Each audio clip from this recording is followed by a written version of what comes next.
नमस्कार, जय झूलेलाल। मुंहिंजे चैनल सिंध समाज ते तव्हां सभिनि जो स्वागत आहे।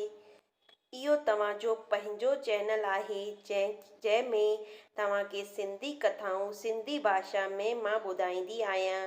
अॼु जो वीडियो पुरुषोत्तम महीने जो आहे। श्राद्धनि खां पोइ पुरुषोत्तम महीनो लॻे थो, जेको 18 सितंबर खां वठी 16 अक्टूबर ताईं आहे, जंहिंखे पाण सिंधी माण्हू धर्माऊ महीनो चवंदा आहियूं। अचो ॿुधूं था हिन महीने में छा छा करिबो आहे ऐं छो करिबो आहे ऐं हिन खे पुरुषोत्तम महीनो छो चइबो आहे। जीअं त नाले सां ई लॻे थो कि धर्माऊ महीनो यानी धर्म कर्म जो महीनो। धर्माऊ महीने खे मञण वारा पंहिंजे परलोक खे ठाहिण में लॻी वेंदा आहिनि। हिन जे बारे में घणई कथाऊं आहिनि, पर मां तव्हांखे ॿुधायां थी त पुरुषोत्तम महीनो कीअं पवंदो आहे।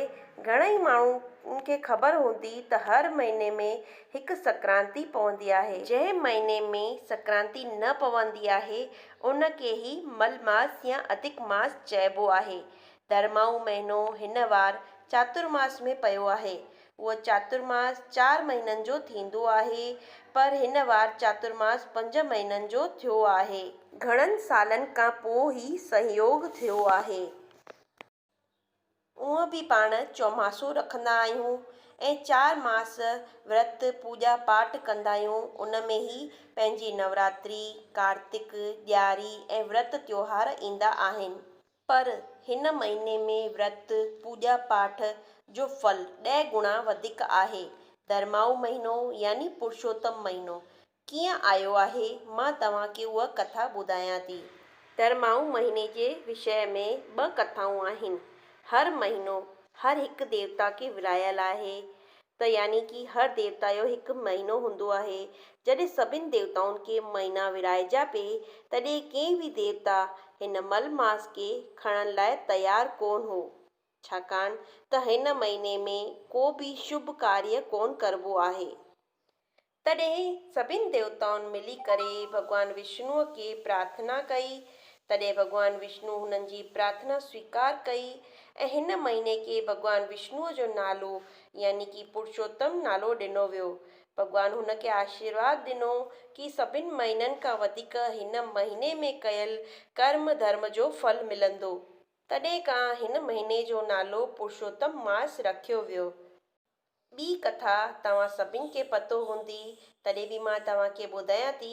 ॿी कथा इहा आहे त प्राचीन काल में हिरण्यकश्यप नाले हिकु दैत्य हो, जो पाण खे अमर करण लाइ ब्रह्मा जी तपस्या करण लॻो। ब्रह्म देवता उन जी तपस्या ते राज़ी थिया ऐं हुननि खे दर्शन ॾिनो। पर हुनखे चयईं त अमरता जे अलावा तूं ॿियो को बि वरदान घुर। तॾहिं हिरण्यकश्यप ॾाढो चतुर हो। हुन चयो त 12 महीने में मुंहिंजी मृत्यु न थिए, यानी मुंहिंजो केर बि 12 महीननि में वध न करे सघे। भॻवानु ब्रह्मा जी हुनखे तथास्तु चयो त हिन खे अहंकार अची वियो। भॻवानु विष्णु जी पूॼा हुन बंदि कराए छॾी ऐं ख़ुदि खे ई भॻवानु सॾाराइण लॻो। भॻवानु विष्णु हिरण्यकश्यप जो वध करण लाइ ही 13 महीनो ठाहियो, जंहिंखे पाण पुरुषोत्तम मास या अधिक मास चवंदा आहियूं। भॻवानु विष्णु नरसिंह रूप धारण करे प्रहलाद जे पिता हिरण्यकश्यप जो वध कयो हिन महीने में। त भॻवानु विष्णु जो महीनो हुअण करे हिन महीने में भागवत गीता, रामायण या गीता या वरी विष्णु स्रोत जो पाठ करणु खपिजे। हिन महीने में 2 एकादशियूं पवंदियूं आहिनि। ॿिन्हिनि जो व्रत कजे। देवनागरी भाषा में हिन जी कथा मिलंदी आहे। उन जो रोज़ हिकु अध्याय पढ़िजे। जाम माण्हू हिन महीने में सात्विक खाधो खाईंदा आहिनि, यानी थूम बसर जे बिना भोजन खाईंदा आहिनि। हिन महीने में पूरो महीनो व्रत करण वारे खे भॻवानु विष्णु आशीर्वाद ॾींदा आहिनि। हिन महीने खे अजायो न वञण ॾियो। इहो महीनो अध्यात्म वधाइण वारो आहे। इहो वीडियो तव्हांखे कीअं लॻो, कमेंट बॉक्स में ओम नमो नारायण ज़रूरु लिखी करे ॿुधाईंदव। तव्हां ॿी का कथा सिंधीअ में ॿुधणु चाहियो त कमेंट बॉक्स में ज़रूरु लिखंदा। जय झूलेलाल ऐं धन्यवाद।